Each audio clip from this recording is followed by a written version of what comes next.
My name is Miguel García. I work for Cartif, which is a research institution based in Valladolid, in Spain, where we have been working on several projects related to different fields and different topics, among them working with cities in the field of smart cities and communities and sustainable cities, contributing to different aspects of sustainability in the city and city transformation. It's a bit of challenge to be the first one, but also it's an opportunity to share some reflections. And I would like to start precisely with a reflection about the way in which we are and the big challenge that we have on our hands, which is, cities transformation towards achieving the objective of climate neutrality by 2050, which is quite challenging. And as you know, in some cities which have committed to the city's mission by 2030, which is more challenging than, as objective. And this, it's really important that we consider and we think of, how the transition will be implemented and how the decarbonization of cities towards climate neutrality will come, and especially considering that the challenge is for cities, and this means for cities as a whole, and not only for public authorities. The challenge is not only for the municipality, but is for all the stakeholders and all the actors that are involved in the cities. As you know, the cities that have committed to this city's mission, they are working on delivering the Climate City Contract, which is basically integrated of three main components, which are the commitments, the action plans, and the investment plan. From the cities that have already been working on that and have already delivered these climate city contracts, and from the first analysis, they have realized that when delivering the investment plan, actually the level of investment that will come from public money is very low compared to the required investment that is needed to come from the private sector. This means that we have to leverage and we have to ensure mapping all the benefits for all the stakeholders in order to ensure that all this private investment that is required for the transformation of the city is coming, and it's catalyzed through the appropriate instruments in order to be implemented in the projects that we have to implement towards this objective of climate neutrality. And we need especially to leverage the potential of citizens for two objectives. First, to integrate the needs of all the citizens in order to ensure an inclusive transition. And then second, in order to bring closer the concept of climate neutrality to the citizens, because some citizens, they think that climate neutrality has nothing to do with them and is something that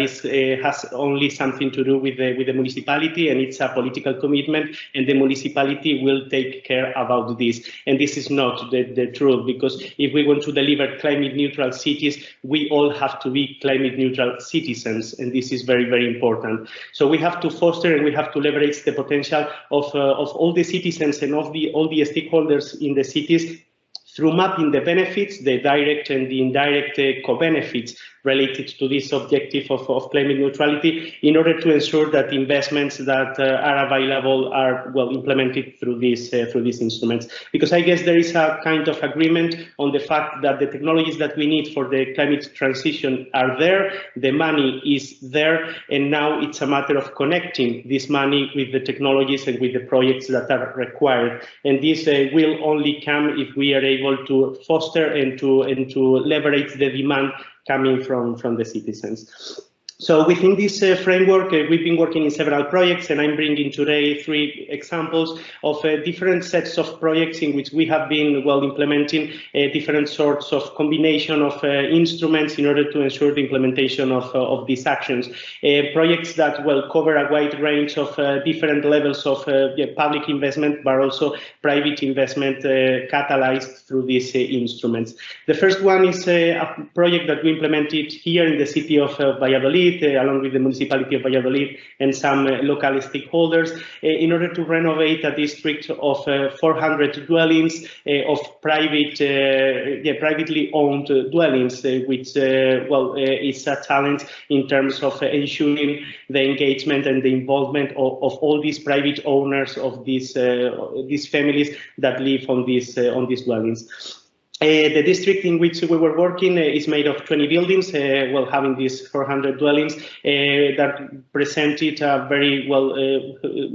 high level of inefficiency in the buildings and also very low level of comfort conditions. So we had to work in order to increase comfort, to increase energy efficiency, and also to implement alternative technologies in order to deliver a more sustainable district with the concept of a nearly zero energy district. And here, in order to ensure implementing all the investment required for this action, that was around 4 million euros,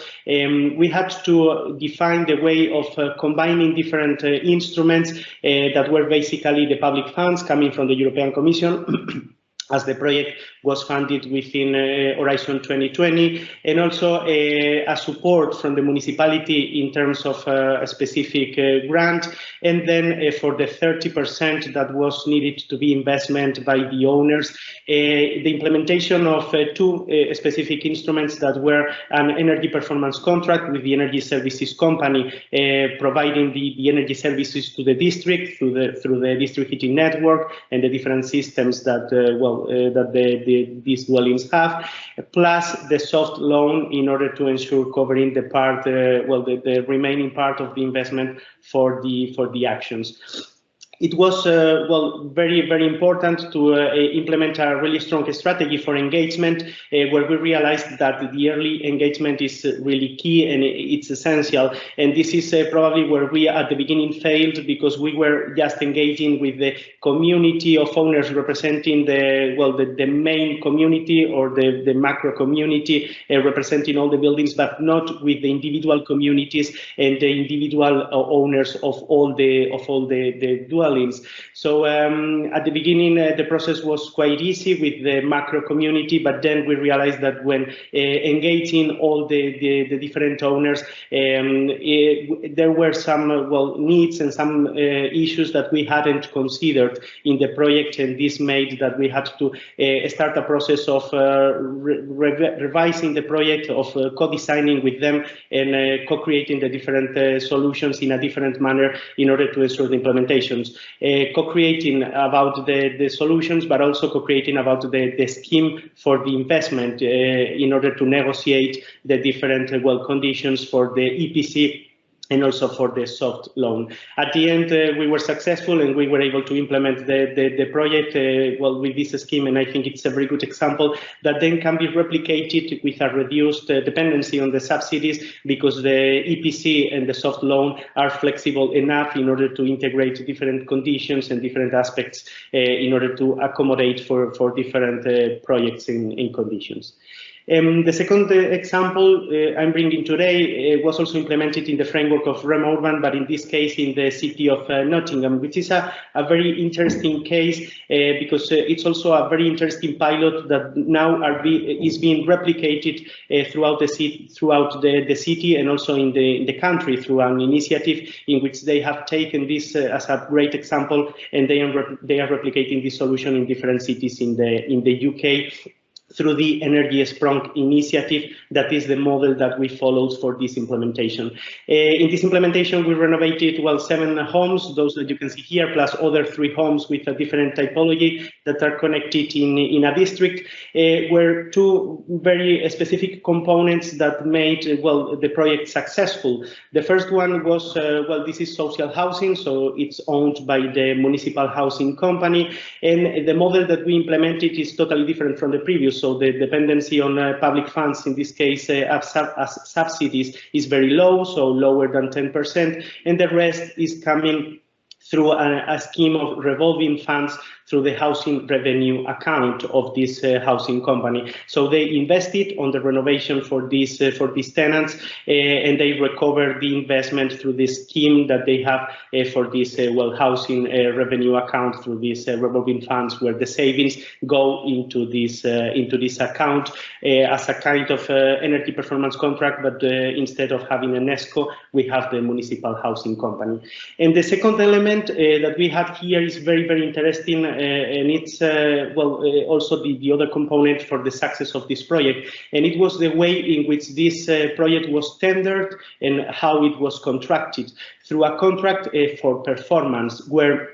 instead of